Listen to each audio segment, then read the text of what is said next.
No último censo demográfico do IBGE, mais de 45 milhões de brasileiros declararam ter ao menos um tipo de deficiência.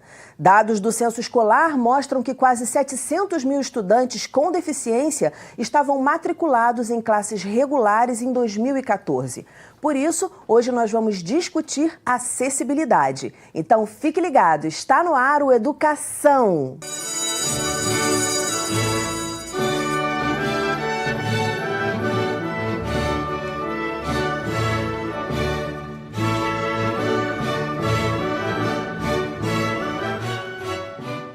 Meus convidados de hoje são o nadador Clodoaldo Silva, que já participou de 5 Paralimpíadas e coleciona 6 medalhas de ouro, 6 de prata e 2 de bronze.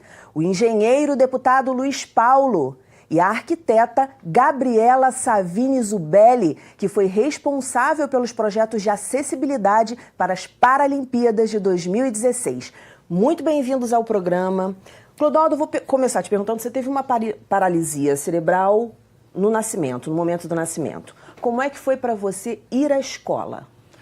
É legal poder estar aqui com vocês, né, deputado, a Gabi, você, Dani, e poder ir para a escola. Houve muitas dificuldades, né? Mas, ao mesmo tempo, para mim, sempre naquele momento, as dificuldades me motivavam, as dificuldades me incentivavam e eu ia, naquele momento, como eu tenho uma paralisia cerebral, eu consigo ficar em pé. Mas eu tenho 3 irmãs e um irmão, e eles me levavam nas costas, eles me arrumavam alguma forma para eu ir. Então era muita dificuldade, principalmente quando chovia, que nós íamos a pé. Naquele momento, da nossa casa até a escola, era só areia. Quando chovia, ficava uma poça d'água, todo molhado. Chegava lá de sujo pra caramba, mas era algo que me fazia bem estar com pessoas ditas normais. E eu nunca tive um preconceito comigo. Eu sempre interagia, sempre estava junto com aquele pessoal e levei uma vida de adolescência e infância normal. Cabeça boa, né? Isso é muito importante. Ter uma Principalmente saudável. por causa da família. A família nunca me... Eu sou o único com deficiência, mas a família nunca me tratou como coitadinho. Que esse ainda é o grande problema, muitas vezes, das pessoas com deficiência. O preconceito, estávamos até falando, eu e a Gabi, o preconceito muitas vezes não vem de fora para dentro, e sim de dentro para fora, e eu nunca tive esse problema. A acessibilidade nas escolas, muitas escadas, como é que era isso para sentar, estudar? Naquele momento era bem complicado. A gente está falando de quantos anos? Estamos falando de 90 até 2001, a 2002. E aquele momento, em todas as escolas que eu estudava, sempre tinha escadas, sempre tinha degraus, né? E o mais engraçado é que 2016, na abertura de uma Paralimpíada, a mensagem justamente foi essa: colocar escadas, colocar degraus, mas depois se abre rampas e eu consigo chegar no mesmo objetivo na Paralimpíada, na abertura, e isso só mostra que as escadas e os degraus podem até ter, mas se houver uma rampa ao lado, todo mundo pode chegar no mesmo objetivo. E isso, em algum momento, você lembra algum momento assim que tenha marcado a sua vida que te atrapalhou? Por exemplo, chegou mais tarde numa prova, chegou mais tarde na aula, porque tinha aquela escada no meio do caminho? Logo no início, sim, para eu poder me adaptar com a escola, tudo, com o ônibus que pegava que também não tinha acessibilidade, então, nas primeiras semanas, sim. Depois já sabia todo o andamento e aí eu saía muito mais cedo de casa para poder chegar na hora. Deputado, a Lei da Inclusão de 2015, na sua avaliação, tem trazido muitos avanços no sentido da acessibilidade? Eu acho que o que traz mais avanço não são as leis. É a conscientização. Vou dar um exemplo aqui, na área que eu sempre trabalhei, na engenharia. Se você observar, da década de 50 até a década de 90, todas as passarelas sobre rodovias eram de escada. Todas. Por quê? Era mais barato. Com cada 15 centímetros de degrau, você desenvolve uma escadaria para atravessar uma passarela que está, no mínimo, a 5,50 metros do nível da estrada. Então, você gasta menos. Uma rampa, para ser acessível para um cadeirante, ela tem que ter, no máximo, uns 8%. Então, para você desenvolver 8%, você vai precisar lá de uns 80 metros de rampa. Então, hoje, praticamente, você não vê mais nenhuma passarela que não seja de rampa, a não ser passarelas velhas. Sim. Todos os prédios sempre foram construídos com escada e elevador. Por quê? Nunca se usou rampa, porque a rampa sempre teve um custo mais alto que a escada. Agora, mesmo prédios com escada e elevador, muitas vezes o acesso do passeio à portaria social continua a ter escada. Então, a conscientização, ela é mais importante que a lei, porque a maioria das leis acabam refletindo o momento que você vive na sociedade. Sim. Então, hoje, essa conscientização, ela já é muito grande. Então, os profissionais de engenharia, os profissionais de arquitetura, a própria comunidade, né? Você dá aí um percentual hoje de pessoas com algum tipo de deficiência, absolutamente, para mim, inesperado, que chega a 20% da população brasileira. Eu trabalhava sempre no meu imaginário, com leituras que fiz, que essa população era de 10%, mas praticamente as pessoas estão assumindo mais os seus limites e as suas deficiências, né?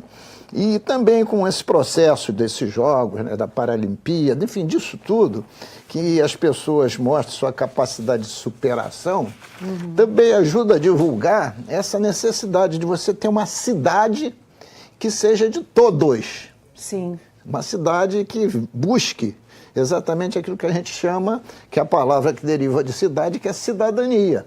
E uma cidade de todos tem que ter acessibilidade. Um prédio público sem acessibilidade, ele é limitador. Você veja aqui o Palácio Tiradentes. Ele tem acessibilidade? Não, porque ele representa uma época que isso não era levado em questão. Então você vê rampinhas adaptadas ali, aqui na escadaria de chegada, você vê rampinha adaptada lá na mesa dos trabalhos, por causa do momento que atravessa o deputado Wagner Monte, né? Tivemos aqui uma deputada cadeirante que luta bravamente para acessibilidade em tudo. Eu espero que o novo prédio que está sendo adaptado, o prédio é velho, né? Mas está recebendo um retrofit, já possa ter resolvido a maioria das questões de acessibilidade, porque foi pedido, inclusive, isso. Então, o que eu acho mais importante que lei é, na verdade, o clamor, a pressão da sociedade. Porque quando há essa conscientização, automaticamente a lei vem junto. E a senhora está falando em conscientização, muito interessante, porque, por exemplo, quando eu fui morar no prédio que eu moro, eu pensei nisso, eu falei, não, eu só quero um prédio que tenha acessibilidade. E amanhã eu quebro uma perna, tenho um problema aqui, como é que vai subir a escada? Então, o meu prédio, ele tem a rampinha e eu vejo ali pelo menos em Copacabana tem muito prédio com essas rampinhas adaptadas. O meu já não sei porquê, é um prédio antigo, mas ele já tem a rampa mesmo de concreto. Gabi, como é que você avalia a estrutura arquitetônica que a gente tem no Rio de Janeiro e essa evolução nos últimos anos? Dani, eu acho que a gente tem que olhar sempre pelo lado positivo. Eu acho que hoje já se enxerga muito mais a pessoa com deficiência em toda a sua força, em toda a sua potência. Muito já foi construído, mas a gente precisa trabalhar, ainda tem muita coisa para trabalhar. A gente precisa trabalhar numa cidade que tem um passivo de erros muito grande. Então, assim, eu entendo que é inadmissível a gente construir o novo que não seja acessível. Então, por isso que eu entendo que a gente tem que trabalhar muito nessa questão do olhar do outro para com a pessoa com deficiência, na conscientização, né, que o deputado estava falando. E outra coisa, complementando o que você estava falando, essa tua visão de tipo, eu vou morar num prédio acessível, você já enxerga que a acessibilidade pode um dia ser importante para você. Sim, claro. Porque a acessibilidade ela é para todo mundo, né? Sim. Dependendo, você pode desde o início, né? Numa gravidez, a grávida já está usando questões de acessibilidade, depois ela usando o carrinho, ela experimenta a cidade de uma outra forma. E várias etapas da vida, você, depois chegando à velhice, também é uma questão que necessita de acessibilidade. Algo temporário, quebrou uma perna, precisou usar uma cadeira de roda temporária, ou alguma questão realmente que você possa ter que realmente possa ser definitivo, como a própria idade que vem chegando e vem trazendo questões de mobilidade. Clodoaldo, você participou de várias Paralimpíadas. Sim. Qual dos lugares, qual dos países você visitou e achou que tinha mais acessibilidade? Então, Dani, Sydney, na Austrália, em 2000, e em Londres, né? Todas elas, as 5 Paralimpíadas que eu participei, os complexos esportivos, a acessibilidade era de primeiro mundo, mas a gente acaba passeando pela cidade. Então, cidades mais acessíveis realmente dessas que eu já fui, lá em Sydney, na Austrália, e Londres, né? Atenas 2004, a acessibilidade não é boa, né? Pequim também não, na China. E aqui no Rio de Janeiro, os complexos esportivos maravilhosos, com total acessibilidade. Isso nunca foi minha preocupação, quando sempre me perguntavam: Clodoaldo, você está preocupado com a acessibilidade dos Jogos Paralímpicos? E eu falo: não estou preocupado com a acessibilidade em torno dos complexos. A minha preocupação é na cidade, é no estado, é no país, porque aqui vai ter toda a acessibilidade, mas para chegar até aqui, que é bem complicado. Nesses países que você percebeu que a acessibilidade era melhor no entorno, não só na cidade, Sim. enfim, no geral, o que mais chamou a tua atenção, assim, um detalhe de acessibilidade que para você não era um detalhe? O legal que tanto em Sydney quanto em Londres, a gente andava pela cidade e eram como qualquer outra pessoa, né? E nesses outros países, você andava, as pessoas te olhavam mais, mas eu via, não era questão de curiosidade, eu via que era mais questão das pessoas chegarem, querer ajudar, porque não era acessível este local. E a gente está falando o quê? De rampa, a gente está falando de transporte público? De rampas, de transportes públicos. Largura de calçada? Larguras de calçadas, ônibus que baixava até o cadeirante poder pegar a sua cadeira, entrar no ônibus, tanto em Sydney quanto em Londres, que nas outras Paralimpíadas teve que fazer uma adaptação em última hora com rampas gigantescas para chegar até o ônibus. Então são todas essas diferenças que a gente vê a questão da respeitabilidade. E aí, você me perguntou Paralimpíadas, mas em Toronto, em 2015, quando eu estava no Pan-Americano participando, o ônibus que nos pegava era um ônibus muito velho, quase caindo aos pedaços, mas ele tinha toda a acessibilidade. Enquanto alguns amigos meus reclamavam porque o ônibus era velho, aquela coisa, mas nos dava acessibilidade, eu comecei a imaginar, caramba, esse ônibus realmente está caindo aos pedaços, é velho pra caramba. E aí eu cheguei a uma conclusão que a acessibilidade lá atrás, já no Canadá, em Toronto, já existia. Né? Vem em primeiro lugar do que o conforto. E aqui no Brasil veio ter acessibilidade em alguns locais e nos ônibus há pouco tempo. Você cotejou aí diversas capitais de diversos países do mundo. E algumas capitais, por exemplo, como Londres, são capitais muito antigas, muito velhas. Isso. Né? Onde tem um acervo de tombamento muito grande.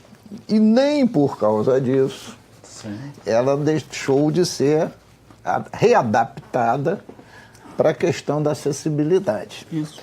Eu fiquei muito perplexo que no ano de, acho que foi 84, eu fui fazer um curso de especialização no Japão, em Tóquio. Japão. E aí fui atravessar a rua, tinha um semáforo. Isso. E na hora que o semáforo abria, saiu um som maravilhoso Sonoro. de cantos de pássaros. Isso. Eu digo, que coisa gostosa, né? Mas era para alertar os cegos. Olha, isto era 84. Porque os cegos, ao ouvir os cantos dos pássaros, sabia que podia atravessar. E que Se não legal, tinha- né? Melhor do que aquele bem, bem. Os caras, é um negócio gostoso de ouvir. E se não tivesse nada cantando, o sinal Isso aí. tá fechado. Isso é um exemplo. A população brasileira está envelhecendo. A idade esperada de vida, nos últimos 50 anos, saiu de 54 anos e já está em 74. E numa exponencial. Sim.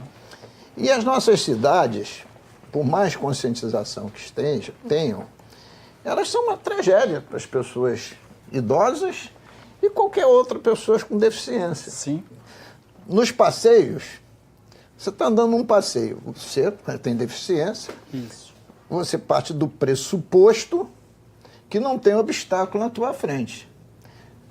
Pode ter uma placa, pode ter uma árvore, e às vezes tem uma bicicleta para te jogar no chão. Além de ter um piso todo irregular, às vezes até com um buraco. Isso. Então, isso mostra, né, só no descuidado do passeio público, que o cidadão não está com consciência do seu dever. E olha só, sob o ponto de vista legal, aquela calçada em frente à sua casa, quem deve mantê-la limpa e em perfeito estado é você. você. Se é num prédio, é o condomínio. Não adianta querer empurrar a responsabilidade para a prefeitura. Se isso for mantido, melhora a acessibilidade para os carrinhos de bebê, para as mulheres em estágio já bastante avançado de gravidez, para a população imensa de terceira idade, para os cadeirantes, Isso. para os cegos, etc, etc. Para todos. Então, por isso que eu acho que essa questão da conscientização, ela é fundamental. E como hoje o esporte é uma unanimidade mundial, e as Olimpíadas, mas principalmente as Paralimpíadas, são vistas pelo mundo inteiro. E há mais emoção na Paralimpíada do que na Olimpíada, porque é você romper os seus limites, né?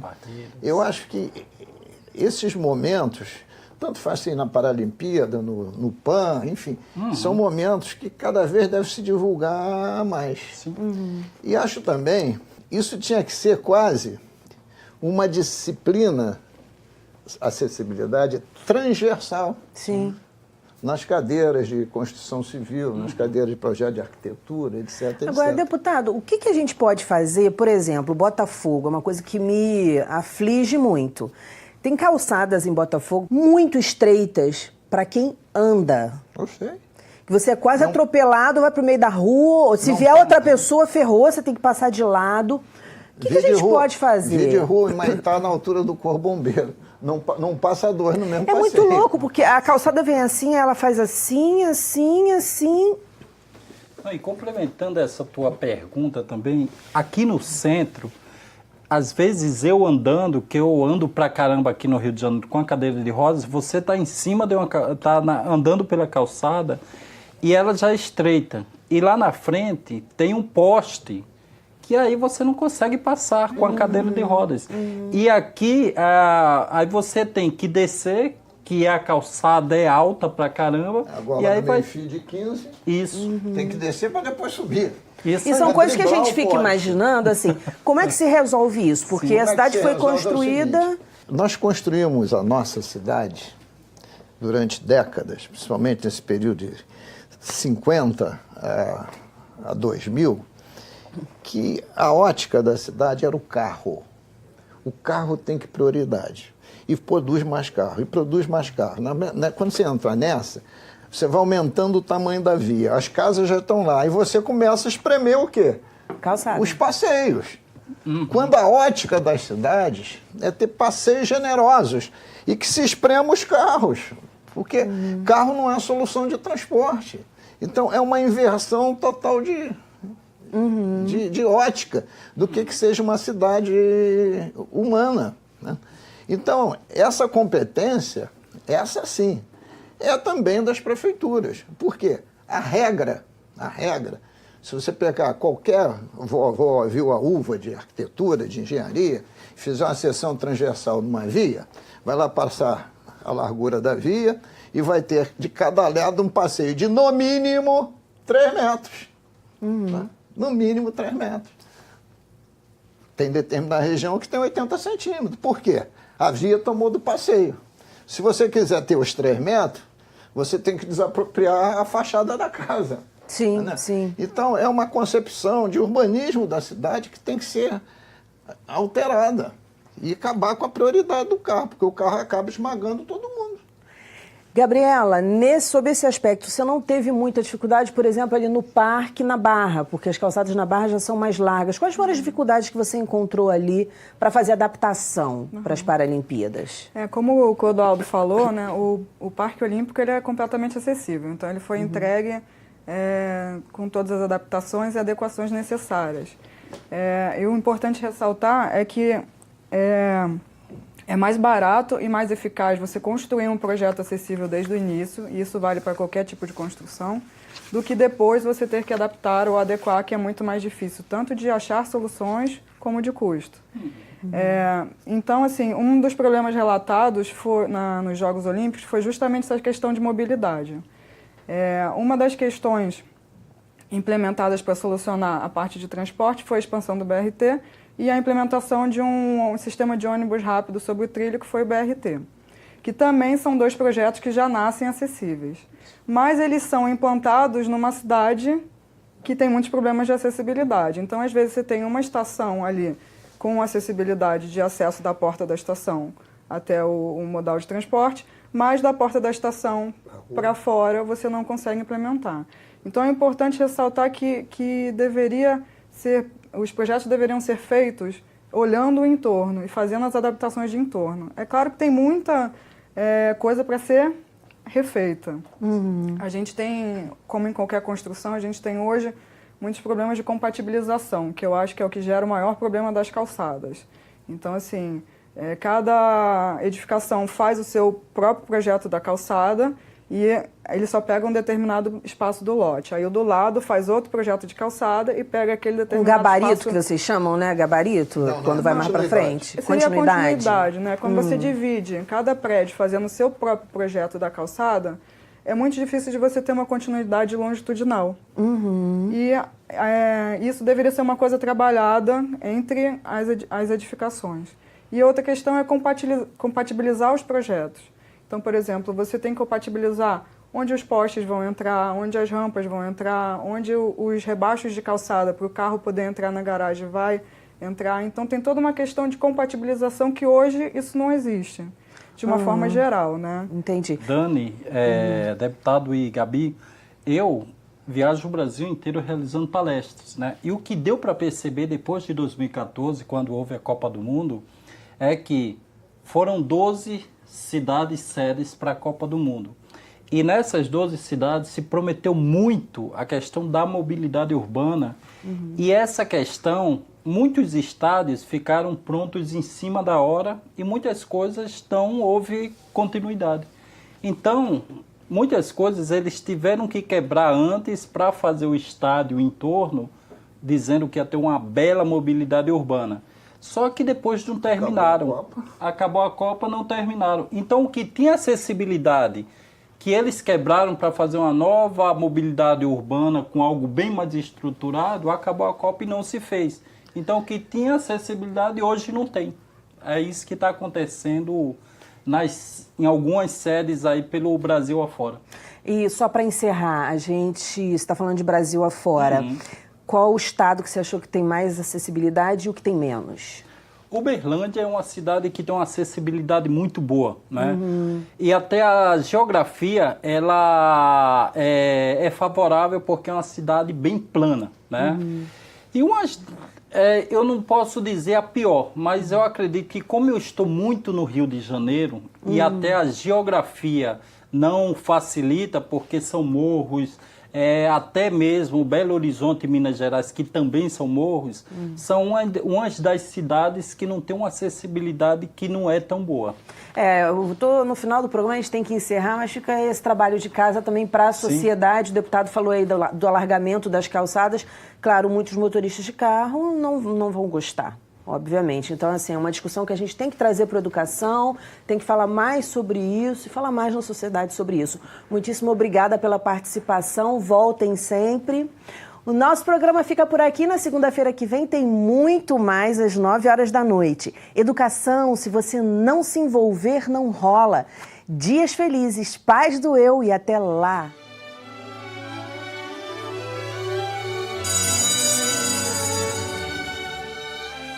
Era uma vez uma menina que morava na beirinha da praia. Ela adorava bordar. E ela bordava as estrelas do céu, as estrelas do mar, os dias felizes daquela vida que ela levava. Um dia, as estrelas do céu viram aquele bordado tão bonito e convidaram a menina para morar no céu. Ela então fez um fio comprido e foi subindo, subindo, subindo. E até hoje ela mora lá. Sabe o que ela faz? Tece lindos dias de sol.